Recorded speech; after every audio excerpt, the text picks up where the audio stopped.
So this is where we're at, guys. This shit's crazy. What is going on, everybody? It is Tuesday, March 17th. St. Patrick's Day. Not Irish, but St. Patrick's Day. And all the gyms in New York closed yesterday at 8 p.m. And it's pretty much happening everywhere around America right now. I have a couple lifters who have home gyms. I have like one or two lifters right now who are still training at a gym, but it's probably going to close down at some point. And with all this COVID stuff going on, the growth models, the infection rate, it's looking like this is going to last for a while. And what I have right now is I was not gonna not train if there was any way that I could possibly get around it. So my car right here,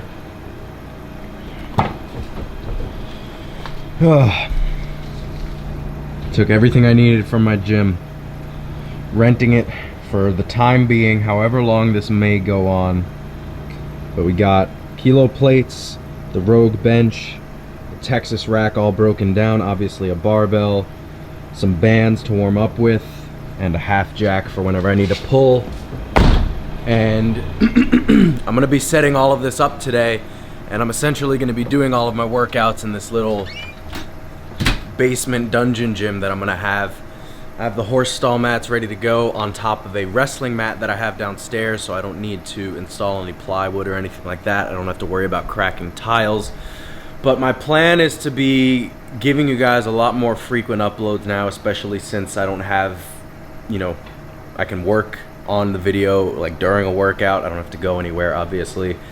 And just in terms of work demand right now, it's unfortunate. Like I said, most of my clients aren't training, so I'm gonna have a lot more free time. So I'll be uploading more videos for you guys. I'm probably gonna start Twitch streaming workouts.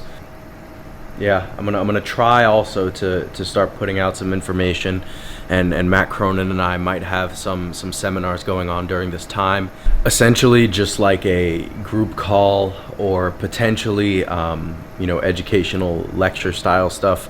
We're still trying to hash out all the details of that, but we want to keep educating people, and obviously it's a financial loss for both of us not being able to you know, our clients aren't training. So done with all that negative stuff. I'm excited to have this gym in my basement because I can just fucking do whatever I want. So that's gonna be fun. What I'm gonna do is I'm gonna eat breakfast now. I'll talk to you guys while I'm eating, and then I'm gonna just start building this I'm gonna start setting everything up downstairs, and I'll show you guys what it's gonna look like. So I'll see you guys in a bit. All right, guys, so this is breakfast. More or less what I eat every day. For the past couple months, I've been really taking my micros seriously. So this has spinach, kale, and some frozen fruit in it. There's blackberries, raspberries, blueberries, bananas, whatever. And not only, you know, have I been taking micros more seriously, but also I just really love smoothies. I've been having one pretty much every day for like the past month now. And what I did was I just went and got a bunch of fruit, froze it. It's gonna last longer. I have a ton of it in, you know, the freezer, so I'll be good for that for a while. And then every morning I usually eat like some omelet and this gluten-free bagel over here. You know, when this is untoasted, I don't know if any of you out there can't have gluten either, but gluten-free bread is the worst creation on the planet. It's terrible. It tastes like wet sand, but when you toast these, they're actually not bad. They're from Trader Joe's, but like other stores sell bagels that pretty much taste the same. So they're half decent. Decided to eat whole eggs this morning because why not? So pretty much stocked up on food. My plan is to like not leave the house. And because of that, the food intake is bare bones, and as a result, the protein sources are pretty low fat. So I can afford to have these whole eggs. And look how thick this shit is. Like, I know you guys want some, but I'm gonna eat this now. Sorry you guys can't have any. And then when I'm done, I'm gonna run downstairs, set up the mats, show you kind of like the layout of everything before I set it up. And then when it's all set up, probably in the next, I don't know, 2 hours, I'm gonna start benching, and you guys are gonna see that. So I'll see you guys when I have this beautiful dungeon basement set up. All right, this took way longer than I anticipated. There were some complications along the way where I needed to get a mat from United because I didn't get enough mat to be able to set up the bench. I never took measurements, so I had assumed that what I bought was enough, and it wasn't. But without further ado, guys, the home dungeon gym is ready. Are you ready? Are you ready? Can I turn the camera around? All right, here we go. Ooh, it ain't much, but it's honest work. I am so excited. So, okay.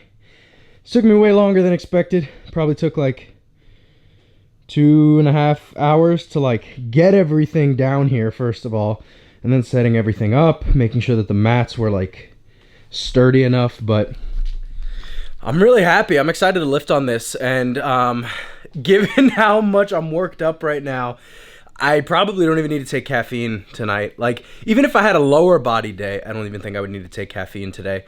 But obviously, I'm just doing bench, so even less reason to take caffeine. But this is gonna be home for the next, I don't even know how long, month probably. Just sleep down here, just set up a mattress over there. No, I'm exhausted. Like, I need food right now. I showed you guys me eating breakfast, but I'm gonna go make dinner right now, and then after dinner, I'll probably come down here to work out. I'm excited to bench down here. No spotters though. So this is the best thing that could have happened to me, because now I'm forced to stay in the pocket and be conservative and not overshoot and just be confident in every weight I load on the bar, which isn't always the case. So that's gonna develop good habits. For those of you who are training at home, there are a lot of different things you can do. Anything like goblet or zercher for squats would be great. RDLing stuff. I know it's obviously not ideal, and for those of you who are obviously really heavy lifters, it makes everything that you have at home less effective. But adding tempos to things, doing single leg work, and honestly just more time to focus in on the things that you don't normally focus on, like drills, mobility. I know mobility is like a nebulous term that is subject to debate on what it really means, but there are definitely a lot of you who could improve your movement and probably made the excuse that you didn't have enough time to do so when you had access to a gym. But now you have all the time in the world, so get to work on that. But for me, we're gonna stay on this SBD grind because we got some meets to PR at. We have records to set. I don't think that this Odyssey meet is going to happen. Mostly because, not even whether or not it can happen, like I do believe that by May 2nd, they'll be allowed to host a meet. The thing is, I feel like most competitors, since they won't have access to a gym, won't want to do a meet in 6 weeks when half of their prep was just wiped out. So I don't know what's going to happen with that. I'm going to keep training as if it's going to happen. But if I notice that as we get closer that things are probably not going to happen, I think United is hosting a meet in June that I would be super, super excited to do. Obviously all on this equipment, hometown, like perfect environment, like great group of people. Pretty much the ideal circumstance for signing up for a meet. So we'll see what happens. You guys will obviously be able to watch as we go through this together. This 2-week to 1 month shutdown, lockdown, whatever you want to call it. But like I said, I'm burnt out, I'm hungry, I'm gonna make dinner right now, and I will see you guys in a bit. Él no suelta la manguera, el loco, mierda que gante le te tigre,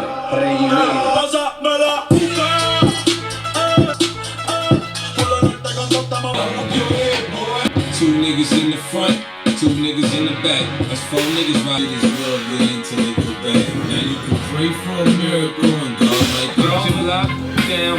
Quick to put a hole in the jump. Niggas when we rollin', no shot.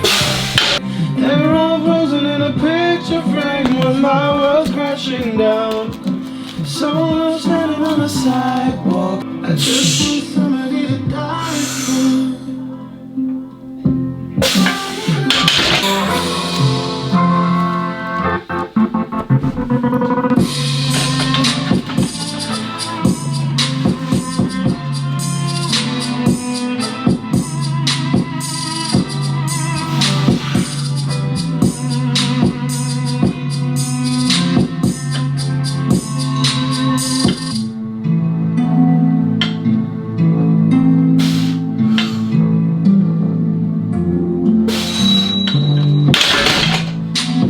All right, so today I had a 5x5 on bench.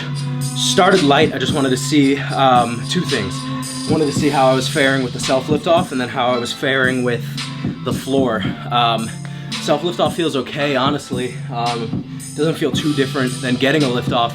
The only difference is I have to make sure that I kind of set up further away from the bench, which makes it more difficult to lift off, but it prevents me from hitting the J cups, which would be a bad time if I'm the only one down here. So, had to move further down the bench, wanted to make sure the floor was okay, and these platforms are from the deadlift platforms at United, which they feel fantastic. Like, I can push so hard and my feet won't move. So I think I'm gonna have a lot of really productive bench sessions down here because, one, I'll be forced to be honest with pauses and all that sort of stuff since I don't have a spot, and then also just being able to really lock in my technique, keep the arch high. This floor is awesome. So I started with 374, eventually worked up to 402 for the last 3 sets, and then now I have chin-ups. So what I'm gonna do is load the bar up, probably like 2 reds, and put it on the squat hooks and just jack the squat height really high, and then just hang and do pull-ups from there. And that should be fine. And then I have Meadows rows and forget what else. I think lateral raises, which is like my favorite non-powerlifting exercise in the world. So I'll be using probably the 10s or the 15 kilo plates, just hold them from the middle and just swing them, and that'll be good enough. So overall, I'm kind of loving this right now. Like, I have my speaker playing, I can listen to whatever I want, I can sing to whatever I want, I can just do whatever I want. So really productive bench day today, and I'm really looking forward to splitting up sessions. That's gonna be cool. I could come down in the morning, bench, like get it out of the way on a day that bench is like kind of easier. And then for squats or deadlifts, I can come back later in the day and, like, you know, be well fed and focused and do it whenever I feel like, so.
Okay, what time is it? I think it's like 11:30 and I just finished up.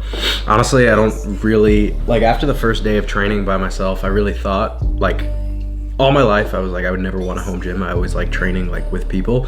But honestly, like, I really enjoyed training alone tonight, and I'm curious to see how it's gonna go for like squat and deadlift, because obviously those are just like higher alert, more like, they definitely require more intensity, more focus than benching.